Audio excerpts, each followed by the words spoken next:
سچے موتی ود انور علی کی طرف سے سامعین کو سلام۔ آگے چلنے سے پہلے چینل کو سبسکرائب کر لیں اور بیل آئیکن کا بٹن ضرور دبائیں تاکہ ہر نئی آنے والی ویڈیو آپ تک پہنچ سکے۔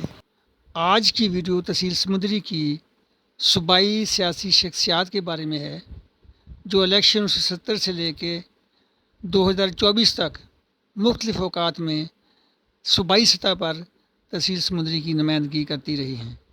پاکستان میں سب سے پہلا الیکشن 1970 میں ہوا، پاکستان پیپل پارٹی کی حکومت قائم ہوئی اور تحصیل سمندری کی طرف سے جو لوگ MPA بنے وہ تھے ناصر علی بلوچ اور علی محمد خان۔ پاکستان میں دوسرا الیکشن 1977 میں ہوا، دوبارہ پھر پاکستان پیپل پارٹی کی حکومت قائم ہوئی، تحصیل سمندری کی طرف سے پھر ناصر علی بلوچ، لیکن علی محمد خان کی بجائے چودھری محمد خان صاحب MP منتخب ہوئے۔ اس کے بعد ملک میں مارشل لا لگ گیا اور پاکستان میں پہلا غیر جماعتی الیکشن 1985 میں ہوا جس میں تحصیل سمندری کی نمائندگی صوبائی سطح پر کی چودھری محمد شاکر صاحب اور سردار مہدی خان۔ اس کے بعد پاکستان میں اگلا الیکشن ہوا 1990 میں جس میں تحصیل سمندری کی طرف سے حکومت تھی PML کی اور تحصیل سمندری کی طرف سے جو ممبر منتخب ہوئے وہ تھے مظہر علی گل صاحب اور چودھری پرویز سلطان۔ اس کے بعد الیکشن 1993 میں پاکستان پیپل پارٹی کی حکومت قائم ہوئی اور تحصیل سمندری سے جو لوگ MPA منتخب ہوئے وہ تھے رانا فاروق اور چودھری غلام رسول۔ الیکشن 2002 میں